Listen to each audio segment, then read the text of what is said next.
What? No, I think the garage do Hello, too. hello, hello, everybody, and welcome. Good Hello. morning. This is Conversations with Cheryl, a special edition. And today we're talking about something that is probably very near and dear to each and every one of your hearts. That is our children and even our educators going back to school during the pandemic.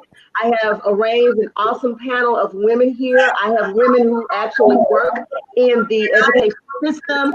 I have women. One woman owns a proprietary vocational school. We have some parents on here today. We have some educators. We have some people that work in charter schools. So we're asking that question. And let me go ahead and be transparent. And I know this is going to sound funny, but it is actually the truth. I don't want my child to go back to school.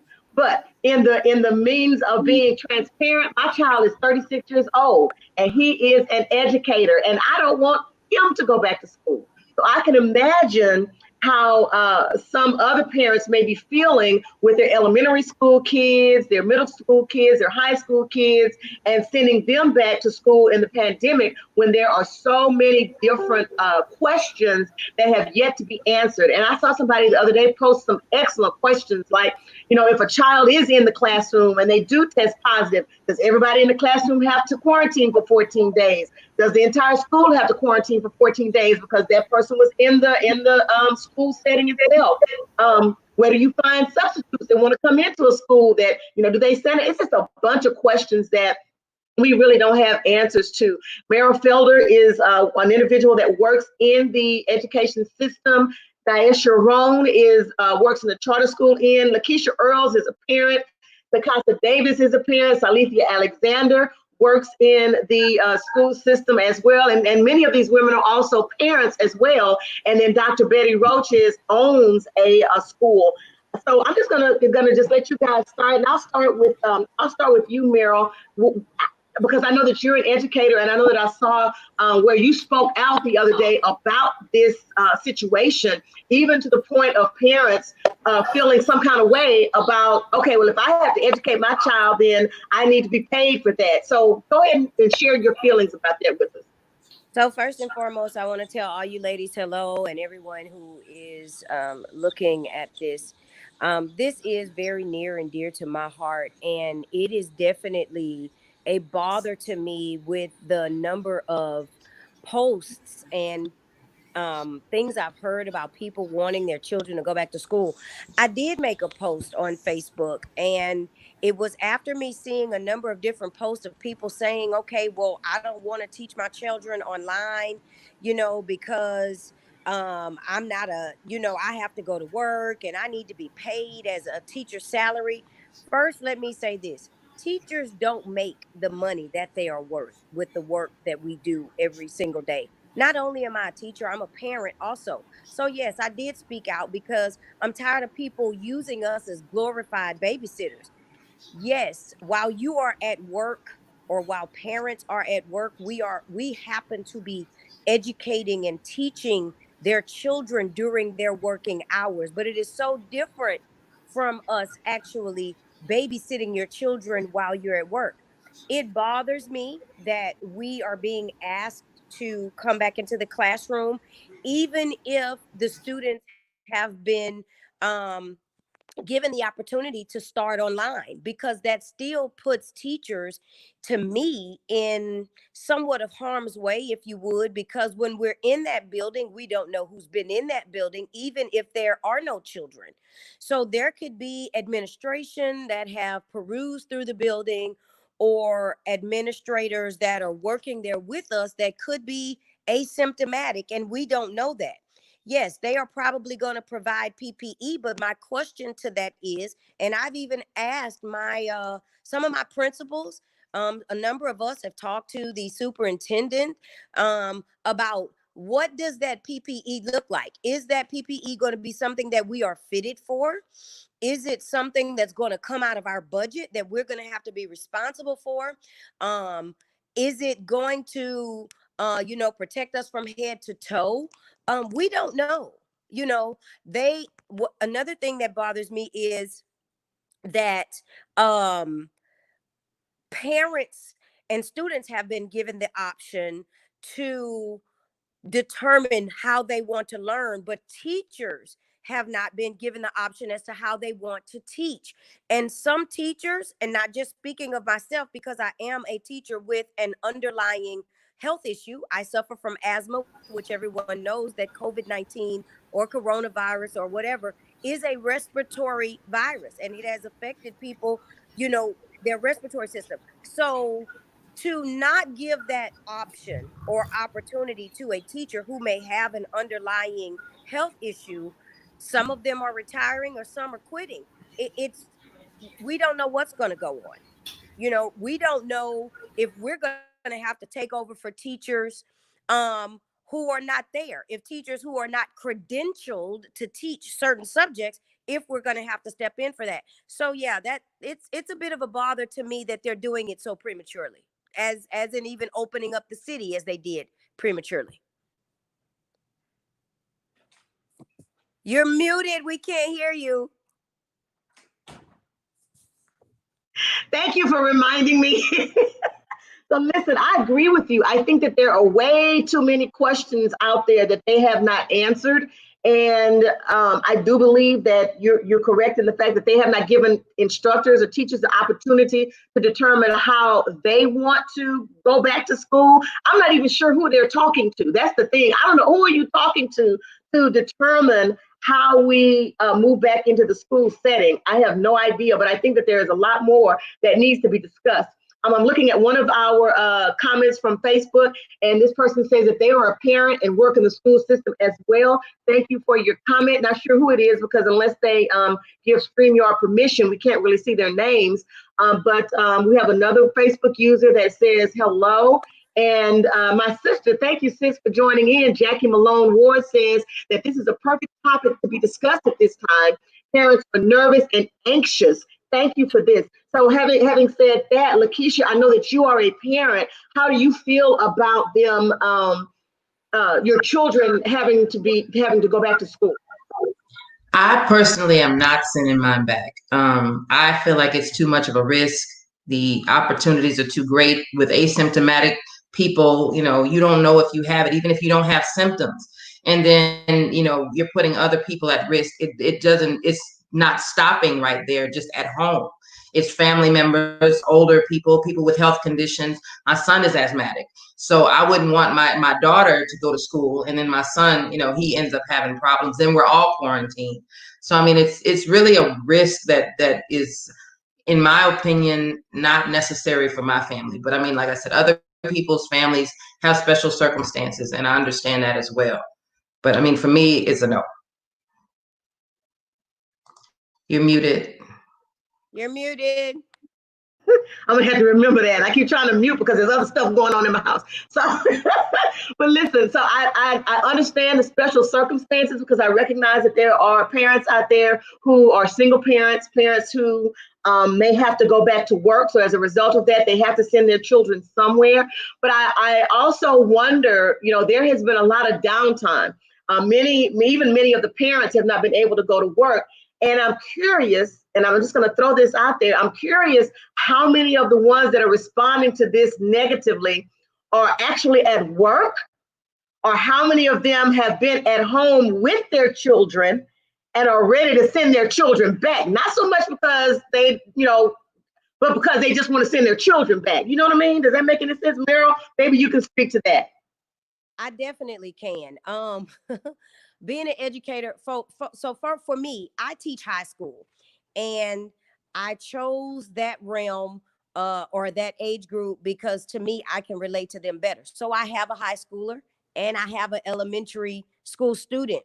I do have to say, going to school online is a challenge, because I was, attending school. I was attending two schools. I was attending UT Arlington, and I was attending Lone Star, because I was going to school for nursing, of course, until my father got sick and I had to take a break for a minute. So I was getting feedback from my son, my 15-year-old, who told me, he says, "Mom, this is really a challenge. And if this is what's going to school online, it's like, I don't think I want to do it." I feel like a number of the people who are wanting their children to go back to school, They're wanting to relieve themselves of that expensive food bill that they're getting. And that's just me being honest, because I've seen a lot of posts. I've talked to people say, oh Lord, my food bill. It's, but then there are also a number of people, who want their children to go back to school because of, and I'm going to be honest with you, disciplinary actions. Let me tell you why I say that. In the beginning, when all of this started, we had to connect with our students on a regular basis. We used a platform where we would launch the lessons that the students had to complete. They were limited in the lessons that they had to complete, so they had nowhere near the amount of work that they would have done had they been in the school.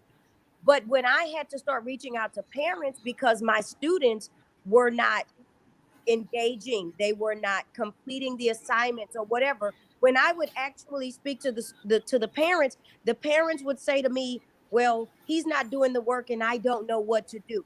Or, I went out and I spent money that I did not have to get internet or go buy a laptop or purchase a printer or get the things that their children need so that their children could continue their education. But then when I would speak to the parents after doing all of that, the students still were not engaging in the lessons. So I do feel like a number of this are mixed emotions of parents not wanting to have the responsibility of a teacher and having to teach their students or their children online. I also feel like it's a number of them do have to work and they do not have anywhere else for their children to go. But at the same time, if we're going to be in this together, like I said on my post, let's be in this together. Let's figure out what else we can do instead of putting students and teachers and administrators in harm's way because you can't handle the discipline of disciplining your children, or you just don't, let's just be honest, you don't know how to do the work that's being sent to them and you want to make sure that they completely understand it. And so now you feel like sending your children to school is going to get them what they need because you don't know how to do it. It is definitely understandable that the work that some of these kids are getting now is way above what we did in their grades. Mm-hmm. But that is why teachers should be made available virtually to help explain that, or do Zoom meeting teachings, or go in the classroom and open up a streaming somewhat like we're doing right now. And I even saw in Africa where there's a gentleman who have opened up a center, and he was able to teach virtually 948 students in Africa. We are in America where we have more than enough funding, if we really looked at it, more than enough funding to try and do this ourselves so that we remain out of harm's way and our children remain out of harm's way. And let's bring these numbers of COVID-19 down. Mm-hmm. I agree with everything that you said. I know that with in our particular setting, we are in a college setting, proprietary setting, and we had online programs already and blended programs already. So that's pretty much what we've been doing. Everything has shifted strictly to online, with the exception of the times when the students have to have hands-on learning, and they've come up with a system of how to bring in only a few students at a time.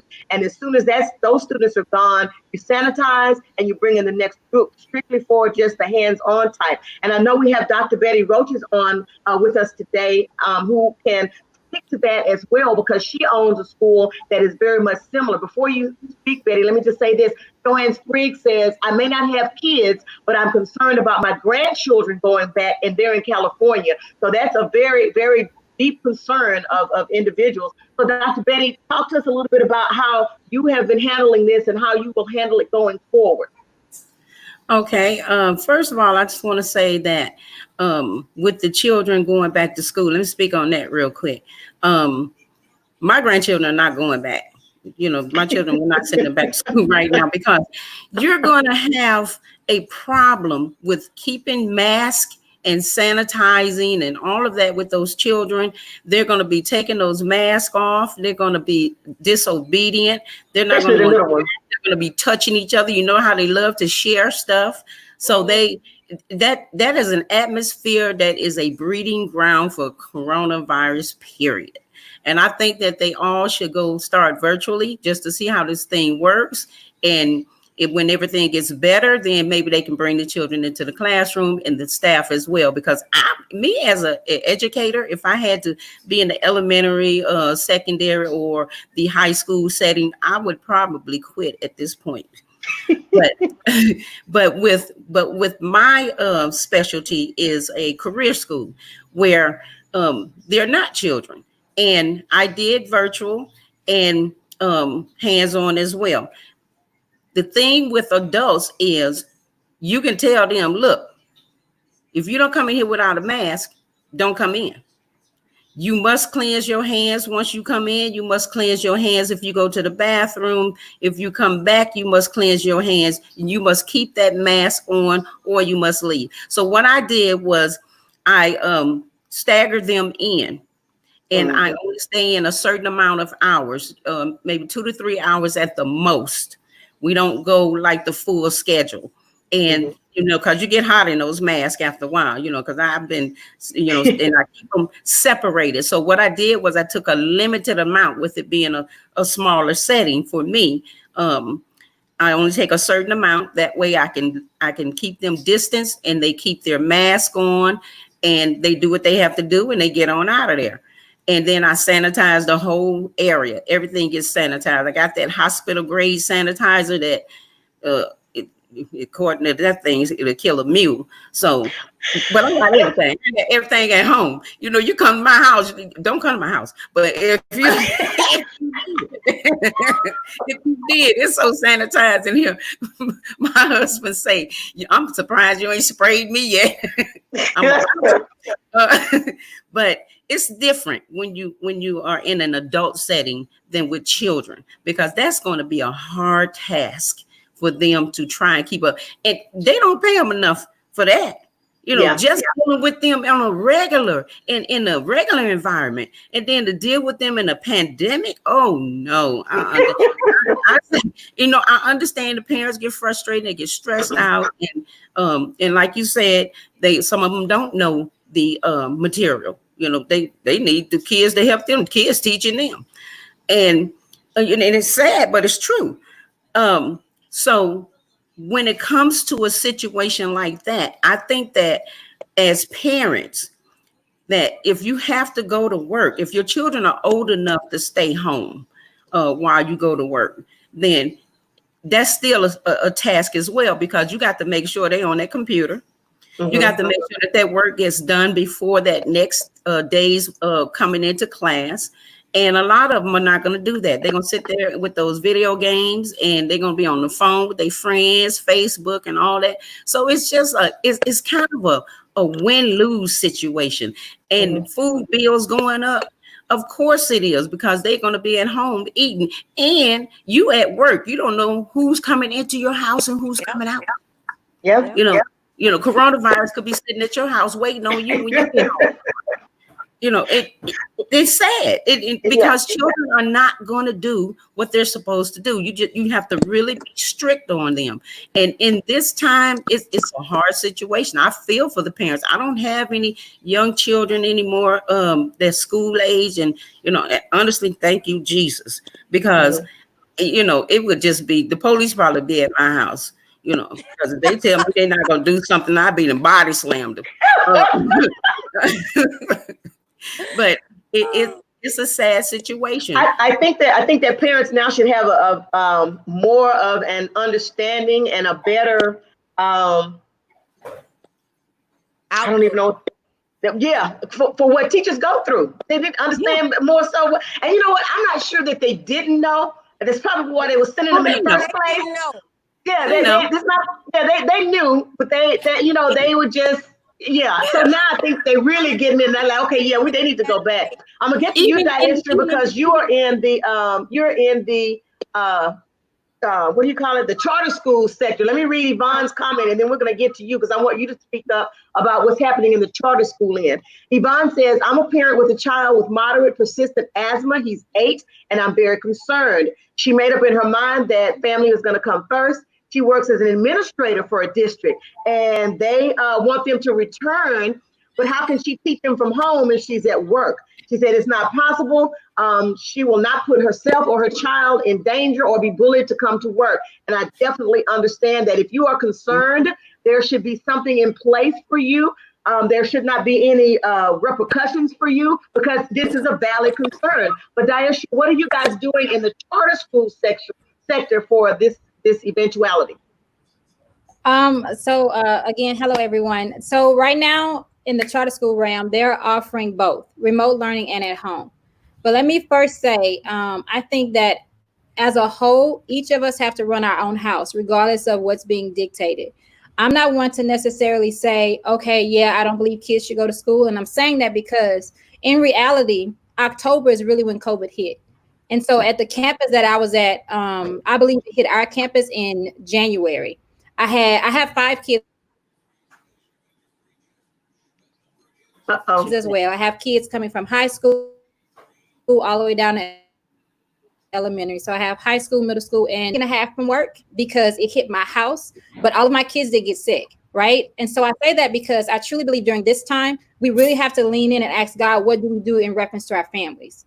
Because there are some who cannot, right? But I also believe that nothing should catch us off guard. So in the event that we have to stay at home, I believe that the Lord has given us provision for that. In the event that we have to go to work, he has also given us provision for that. And so when I say that, I mean, if he's saying for me to go to work, I have to trust that he's going to take care of my kids if I have to send them to school, right? Mm-hmm. Because I think sometimes we say that our opinion should be everyone's opinion, and it makes people feel a certain type of way. Mm-hmm. I was talking to my sister earlier, and she said, because my sister's been a stay-at-home mom for years, she said one of her friends was bothered because her friend has to work, and she feels bad that she has to send her kids to school.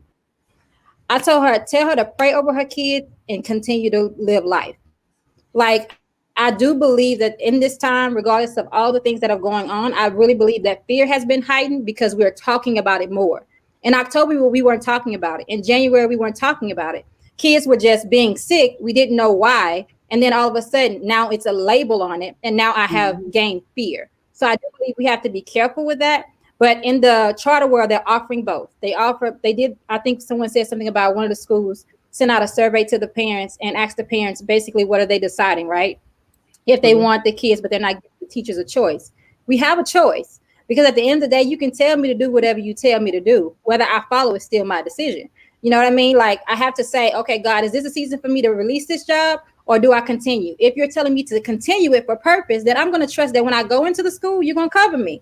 And I'm going to let that be that. You know what I mean? Because I do believe he tells us to acknowledge him in every single thing we do, and he will direct us. So if he directs me to go back into the school system, he's going to cover me. If he directs me to stay at home, he's going to cover me there too. So I do believe in this, in this particular realm, it has to be each family just literally leaning into the voice of God to say, what is it that you're telling me to do for me and mine?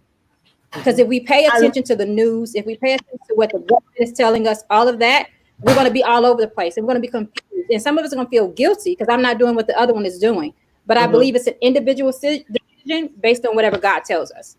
Yeah, I agree with that. I think that that's an awesome outlook. I would also admonish everyone to look at their own individual families to determine what is going to work best for them. And like you said, in the process, making sure definitely that you're listening to God, but that you're also taking all of the natural precautions that are necessary because it is real. You know, I got a video from my nephew who happens to be a doctor in Louisiana, and he, you know, a lot of people were still trying to say, "Oh, is this really real? Is this really happening?" No, yeah, people are dying. I know some people that have died. People are dying. It's real. So it's real. It's not a hoax. But yes, you definitely need to take into account your own situation and your own family.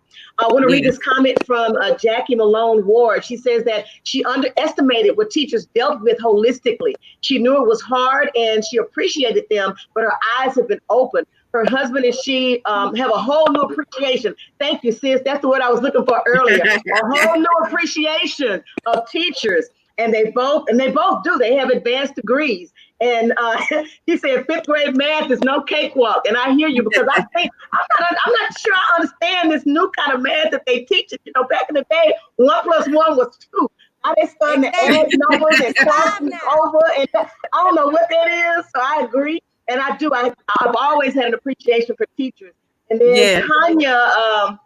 Sayande says, one size doesn't fit all in this situation. We should lean on God's direction for our individual household. Absolutely. So Salifia, I know that you work in the school system as well, and you also have, no, all your children are out of school now, aren't they? Or at least out of, yeah, they are. Yes, however, if my children were in school, I would very much be concerned of sending them back because of this pandemic. Now I'm in a different setting. I'm in an alternative setting. So the kids that come to me are coming because either they fought at school, they sold drugs at school, or they did something to vandalize schools. So the challenge is going to be for those parents that cannot handle them also. So everything that Dr. Roaches was saying and Sister Merrill was saying is true. Some parents are ready to send them back because either A, they can't handle them, or it's behavior. Then I have some that most of the behavior students at our school also has some kind of special ed, or they can't read, they can't write. You know, it's not special ed severe to like mental issues like that. It's mostly learning disorders. So most parents can't even help them with that work. And we did virtual, and it was a challenge because the parents weren't there to push them to do it. I did have a couple of parents that were really, really involved, and I appreciated that. But my other concern as a educator, and being that I'm a parent, is buses. I know my children, when they rode buses, the buses were packed. Yeah. And now we're looking at, okay, at the school that I work at, it's 2nd grade to high school. I teach 6th grade. Those kids are mixed except the high school side. So 2nd through 8th grade are mixed on the buses. So that means you have about 20 kids on a bus, 20 to 30 kids. The bus drivers are already giving us write-ups. They won't sit down. They won't do this. So now you're going to have where these kids are going to be, they're not going to be 6 feet apart. I did see on the news, one district was talking about doing multiple routes. Okay, so now you have bus drivers that are going to be worn out. I have to take 10 kids, go back, get 10 more. That's going to be something to think about. They didn't think about that. So like you were saying earlier, Sister Merrill, they should have had input from parents, teachers, everyone. Who's making these decisions? That's my only concern. Yeah, I agree with you. Go ahead, Meryl. So now a number of the districts, if not all of them, have been able to send out some form of notification or communication where they are getting feedback from parents, you know, about how they want their children to return to school. However, to me, that's not enough data. One, because you're just getting this feedback from parents. You have some parents that say, well, listen, I got to go to work. I'm going to have to send my kids to school. And then you have others that say, no, I want to do it virtually. And just like pretty much all of us have agreed, and I'm quite sure that a number of the Facebook users who's watching this as well also agree that this has not been thought through. Now, if you talk about it, you know, Salithia, you talked about it from the bus standpoint. Let's talk about it from lunchrooms. Let's talk about it from classrooms. Because yes, I'm an educator. I teach career and technology education. I only have 25 students in my class, which is great on a regular day because most teachers are dealing with 30 to 32, maybe 35 students in a classroom. That's a lot. But if I'm teaching career and technology and my classroom is computer-based only, and my classroom is set up to have enough room for 25 students, you're talking about educating students who have this class, my class, learning digital media or whatever they're learning, and only having so many in the classroom at one time, because this was a thought. Have some kind of do it like the college. Have so many students come to the school Mhm. Tuesdays and Thursdays, and then the other kids Monday through Wednesday come. Mhm. But think about the students that don't have the means to get the technology to continue to learn. Or even if the school um um provides those laptops or computers or whatever, if that software or that testing mode, I'm thinking of it more from an educator standpoint, because how are they going to get the software, or how are they going to do the things that they need to, if number one, they do not have the equipment, or say for instance in my school where we have primarily Hispanics, if they don't speak good English and they're already in my classroom struggling because they don't understand what I'm teaching, because they don't understand English well enough to do it on their own, how will we reach those students? How will we educate those students? And how will we help those parents help their students? So Mhm. that's a concern for me. But when we talk about the population of students, when you think about kids in the lunchroom, they want to sit next to their friends. They want to talk, and they are not 6 feet. Mhm.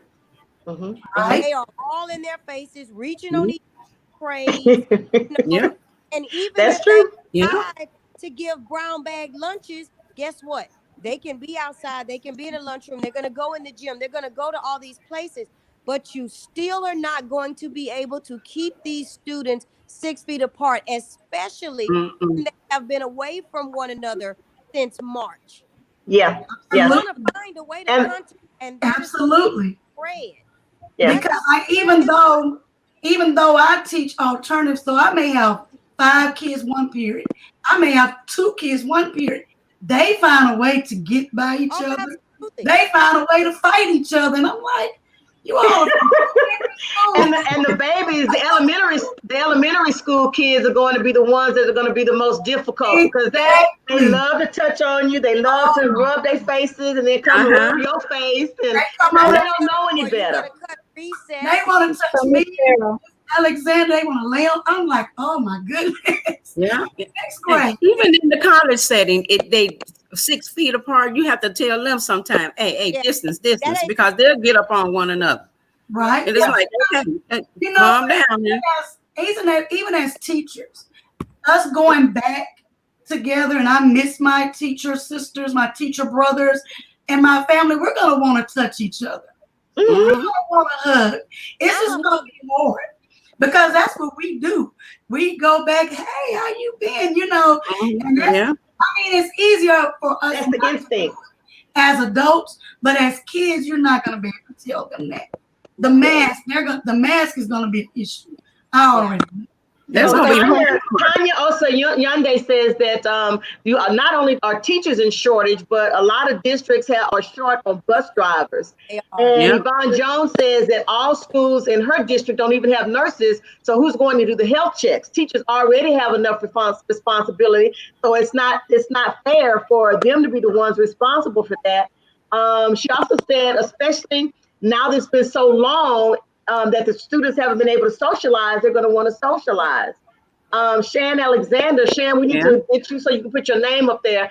She works at Head Start, and they eat in the classroom, home style settings. So they have students that serve Mhm. themselves. They 4 and 5 years old. So 4 and 5, keeping a mask on a 4-year-old. Come on now, at a family meal No, that ain't gonna happen.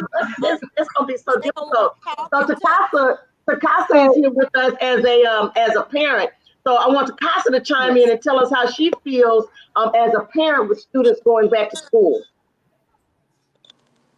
Okay, as for me, I guess I would say I'm 50-50 or more so 75-25. Let me say that because I understand that this pandemic is real. My household has been hit with COVID, not just myself, but several other members of my household.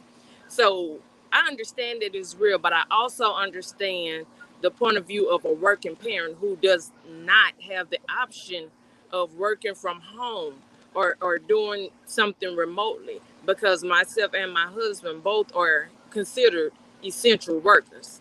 I work for the city of Houston as an inspector. I don't have a choice if I plan to keep having income. I have to go to work. And my husband is a plumber, you know, he's part of construction, so he has to go to work.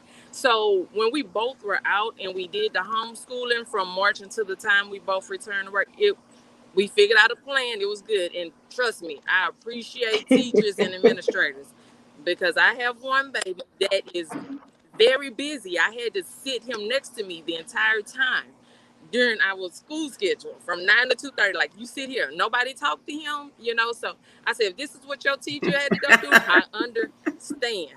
Trust me. So I love y'all and I appreciate each and every one of y'all. And I understand the fact, like the 25% of me is say, well, mine may have to go back to school only because we have to work. That is it. But I do have concerns of how are you going to keep my kids safe while they're at school. I have some high schoolers, so I know that I can instill in them. And from this point right now, they know how real this thing is. So they know you have to keep sanitizer. You have to keep gloves and masks. And that's the other thing I'm seeing with this thing, y'all. You go to places they're stressing the fact of mask. What about those hands?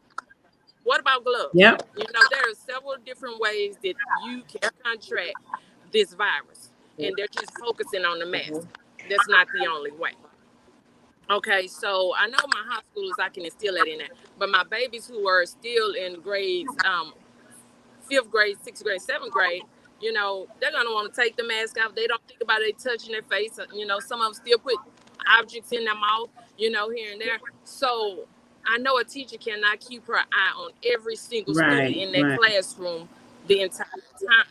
You know, so yes, you know, 75%, I do not want to send my kids back to school, but what other resources or what other options are available to working parents? You know, what else are we going to be able to do? Because we know and we understand that we cannot leave them alone to have a school day from 8 to 2:30 or 3:30, because it was days where we may have had to go run to the store and come back and say, okay, let me see what you did while we were gone. And we may have only been gone 2 to 3 hours, and there was no work done, because everybody started talking and doing other things.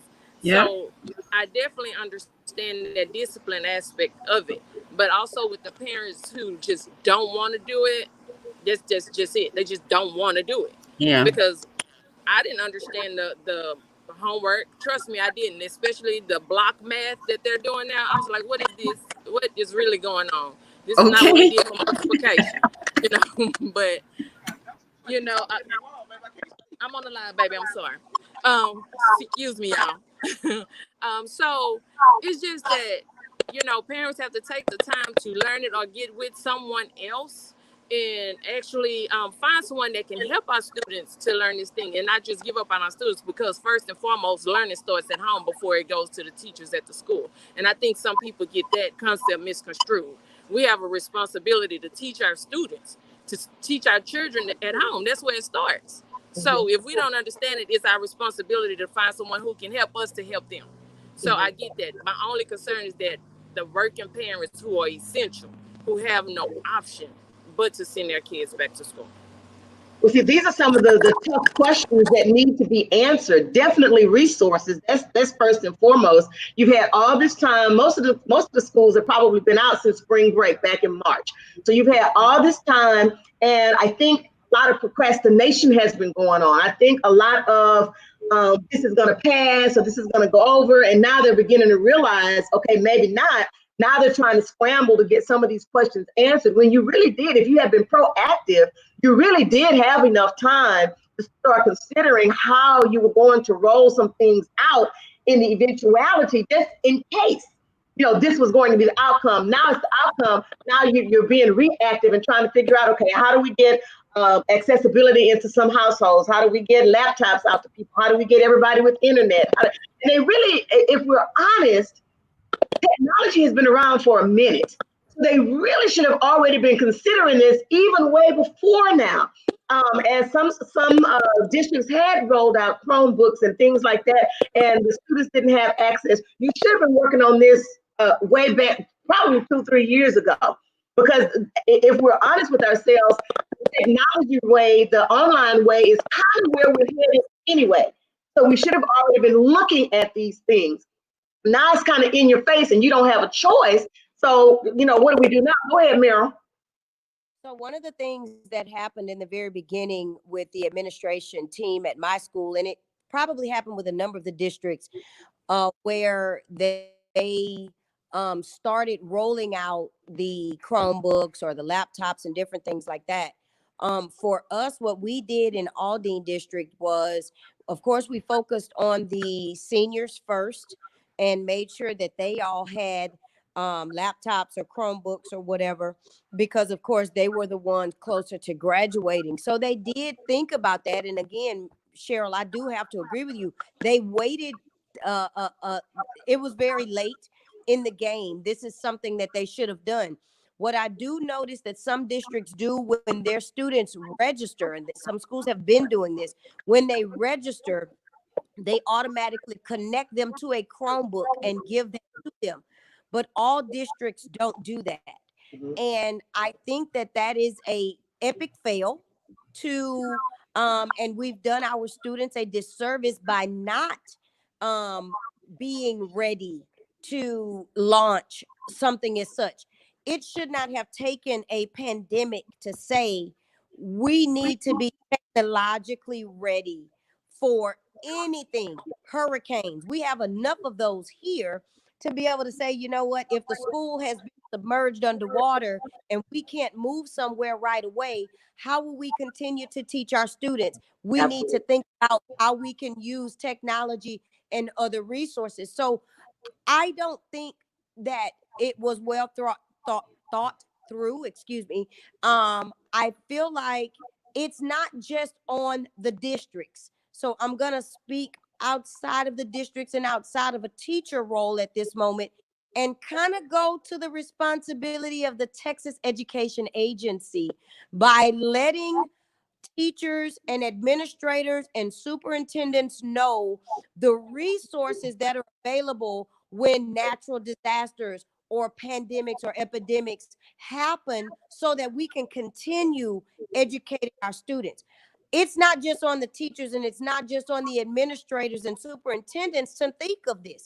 Texas Education Agency or all of the school boards should have been thinking about this long ago. And I have to say, and speaking from a teacher standpoint in a school district, I think in some ways we've really failed our students by not being proactive. We became reactive. Yes, we were absolutely. not proactive. Absolutely. And so it brings up the point that one of the people in the comments, Tanya, put out there, and I agree with her. Funding, the whole funding issue, and being willing to expend the resources financially that are necessary to bring these schools up to a technological level that is comparable to what we may be seeing in other countries or even in other states. I'm not sure how that looks. And you know what, Daisha, I'm going to send this question over to you with the charter schools. How are you all doing with regards to funding for things like that, like computers and internet in the students' homes and the teachers having computers and what have you? Okay, so I want to say I feel in the charter world, they did an amazing job. Partially because we're already small in size, it's easier for us to make sure that the kids have certain things. So as soon as everything hit, our kids already had laptops because we already do blended learning. So our kids don't just learn with paper and pencil, they are technology savvy. And so in addition to that, so for the kids who did not have internet at home, we ordered the books for them, books that were still aligned with the TEKS that we are required to teach. And so we had kids who had to basically give us those assignments if they did not have technology. So I would say we did an amazing job in that area.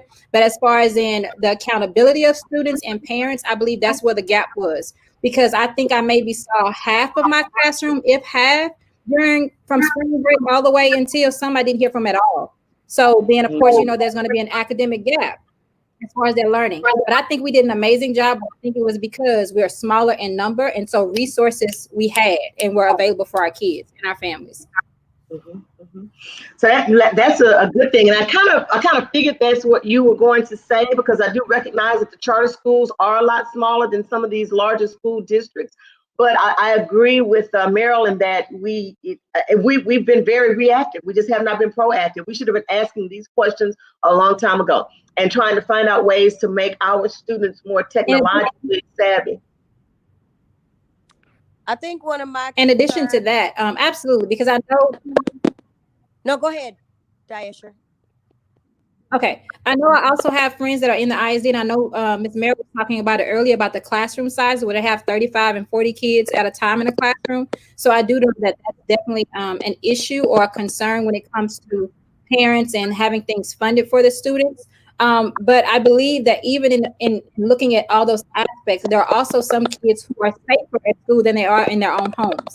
We have the aspect of it. It's like I even do better at school than I do at home. So even in us taking and looking at the whole thing, we have to consider that there are also kids that we were their family. We were their siblings. And so it makes it hard to say, okay, I'm going to be this parent that says, no, I got kids, right? Because I'm like, those were my babies too. I had 40 of them, they were my babies too. So I think in even considering the in and outs of what we decide to do, that we still should consider the other ones that God kind of put us in charge of, right? That we interacted with. I know some people probably called us mama or something, or the hug for the day. So it's different aspects of just what kids need. So now I believe resources are definitely something that we need to look into as teachers, as to how we can even close the gap. Even if we say our district is not doing what they're supposed to do, what can I do as a teacher to kind of step up my game to help these kids? What can I do to be more involved with them? If I'm not going to go back. One of the things I did with my kids when we were out, even though I had certain days to teach, on a Thursday, I would do a scavenger hunt with them. And then if whoever won, I would give them McDonald's cards that came out of my pocket, So if we're going to say, no, don't put us in the classroom, I don't want us to think that means it shrinks our responsibility or accountability for the kids that we're in charge of. So Alicia, I know you do a lot of that with your kids, because you're of the type of students that they are, that you almost end up being a surrogate mom for them in that setting. Yes, I have one that I've known since I taught him in 8th grade, teaching at Hoffman Middle School, and he still calls me mom. And his mama called me, and she'll say, "Your son this, your son that." His safe place, to be honest, was at school with me or with his other teachers, because that once he got out with her, it's like, and I love this kid. He was street sense and book sense. He would, do what he wanted or whatever. He would call me, ask, "Ooh, he doing this, he doing that," but he wouldn't do that at school. Because sometimes that safe place is at school and not at home. We have kids, they only eat at school. They come to school just to eat. We have kids, they come to school just to hear something that like appreciative or that motivation. We have different type of kids, and I enjoy working with them. I know a lot of people are like, "Oh my God, you went to alternative school?" I'm like, yes, I worked with 30 of them. Now I'm just working with a few of them. Because when you work in a traditional school, you're still working with behavior kids, but you're working with more. And they're just mixed in. So when you're working at alternative, now you're getting a little bit, which those little amount do seem like 30. Right. I do see now from both perspectives how parents may feel like, "Oh my God, I need to get them back," because we did have a parent that was actually getting abused by her child. Oh, and wow. She told us in a meeting. We had a parent meeting, and she was like, "Well, he throws hot coffee on me. He does this." And I'm thinking, like, back in my day, or even in my life, I wish Joshua and Ish would. I wish I would have tried it with I better not even think about it. If she'd have thought I thought about it. So I'm really concerned for her when we first went on the pandemic, I kid you not, because I told my son about it. He was like, "Oh my God, Mom, I bet you that little boy's beating his mom up right now." Wow. I'm like, "Oh God, I hate to think of that." And But you know, that's another point that we really don't think about. we don't think about that. That's why all the Amber Alerts have been going out. Now that school's been out, a lot of domestic violence has went up. We don't even know what's going on with the kids When they because go home. abuse. We were able to see those signs and turn it in, or whatever. We don't really know what's going on. Yeah. So this really did need to be thought out. Like we said before, not being reactive. Everything needs to be proactive. I love working with Aldine. I mean, I left, went to spring, and I came back. But I don't think Aldine was ready for this. They were not ready for this because there are other districts that, like Mr. Merrill said, they already gave out Chromebooks at the beginning. They give out those packets with extra books. We never really did that. We kind of started getting into technology late. I mean, but it's being proactive. Even with us, a lot of the teachers, when we started doing Zoom, it was a challenge. It was a challenge. I mean, even with the principals, even with the administrators, it was a challenge because we was not ready for this. But like you said, Minister Donovan, we should be ready now. We didn't have enough time. We've been out since March. I mean, even me, I've been procrastinating. Right now, I usually be in the stores looking for some stuff. I'm not even thinking about it. I mean, every now and then I'll look and then I'll say, "What I'm worried about it for? I'll do that later." Let me So listen, we're getting towards the end of the hour, and I just wanted to read a couple of questions that were posted on Facebook. That I was like, you know what, these are good questions. If a teacher tests positive for COVID-19, are they required to quarantine for 2 to 3 weeks? Is their sick leave covered as a part of that? Is their sick leave going to be paid? If that teacher has 5 classes a day with 30 students each, all 150 of those students need to then stay home and quarantine for 14 days, right? Do all 150 of those students now have to get tested? Who pays for the test? Are the tests going to happen at school? How will the parents be notified? Does everyone in each of those kids' families now need to get tested? Who pays for all of that? These are some excellent, excellent questions, and it's a whole lot more, but these are the kinds of things that need to be thought about right now. So before we go, I want to give each of you an opportunity to give one last comment. Meryl, I'm going to start with you. I definitely want to thank you for this opportunity.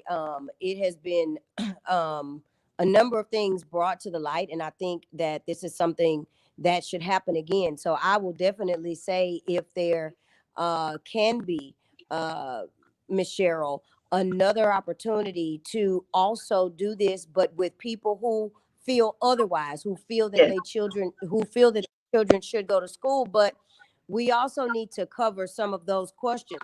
If teachers decide not to go because of underlying issues, will they get paid? Will they get furloughed? Or will those type of options be given to them? So this was very good, and I really appreciate it. Absolutely. Diasha? Yes, ma'am. I definitely agree with Miss Merrill about the opportunity. As you all can see, kids are definitely my passion. That's probably why I got so many of them. So they are definitely my heart. I still say that each one has to guide their house by whatever the Lord is telling them. Definitely practice the precautions. And I would even say, have a conversation with your children to have some type of assessment as to how they're dealing with things. I asked my middle son yesterday, I said, "Son, how are you feeling?" He said, "I'm okay." He said, "I'm not scared or anything." And that's what the place that I know that this is going on, but I'm not going to take fear. God, what are you telling me to do in this moment? And whatever you tell me and my family to do, that's what we're going to do. So my encouragement would be to continue to seek God in regards to your family, and whatever he gives you peace to do, you follow that peace. But thank you all for letting us join. It was amazing. Thank you. Absolutely. Dr. Betty?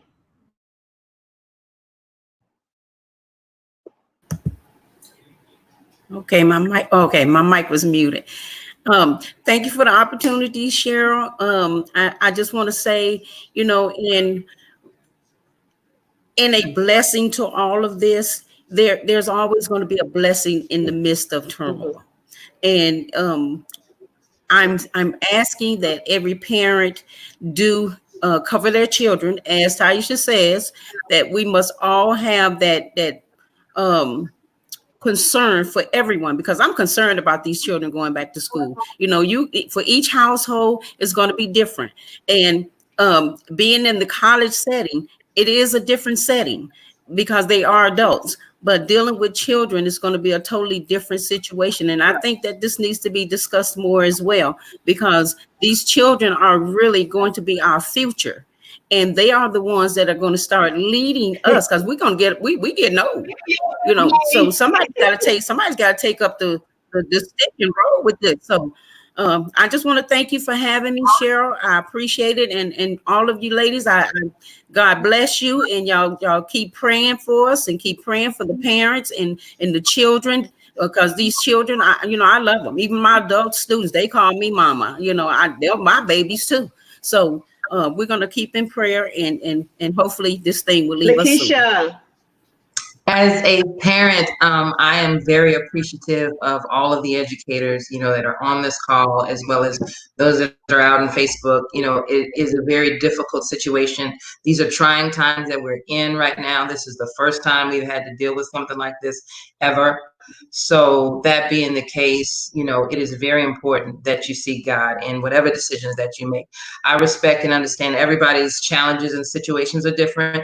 Everybody's children have different circumstances, and especially those who are, suffering at home or having issues, those with special needs. It's very important that they get the help that they need, but we definitely need to continue the conversation.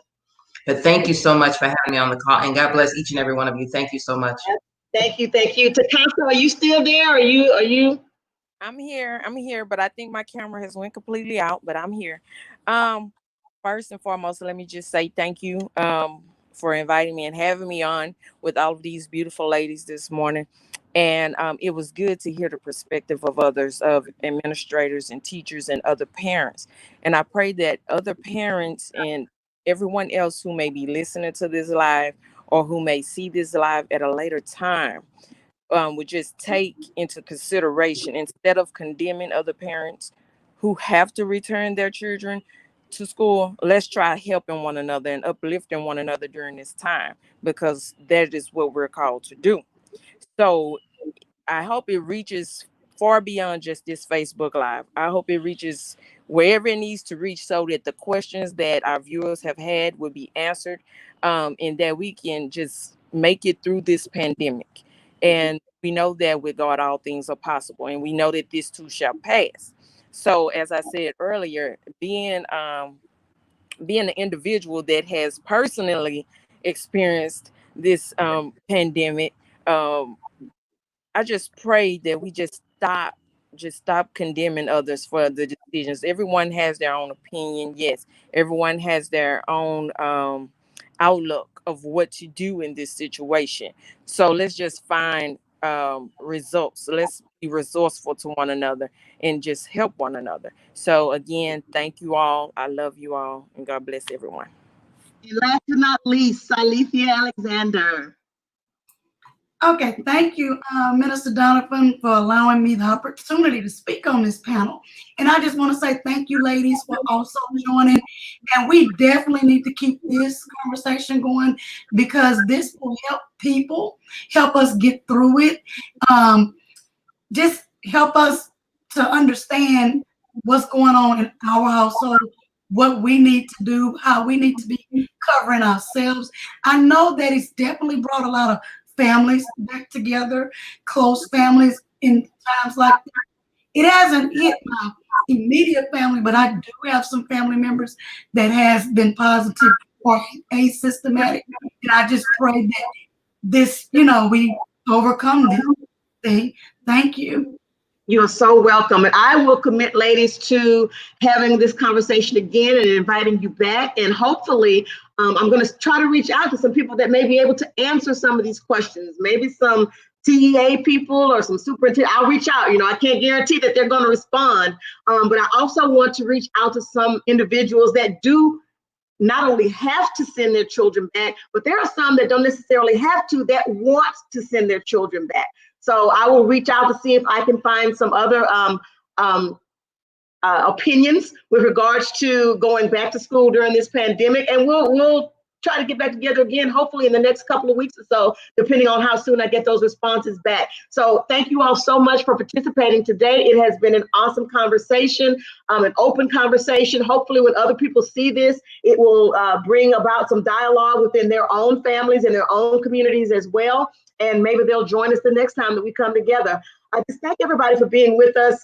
Take this to heart, go to some of your administrators and educators and city council, whoever will listen, and share these thoughts and ideas with them so that maybe we can help to move that needle in the right direction, the one that's going to be beneficial for not only our children, but also for our educators as well. So thank you for joining me today here with Conversations with Cheryl. We're here every Saturday, 11 a.m. Central Standard Time. We look forward to seeing you again next week. You guys be blessed as always.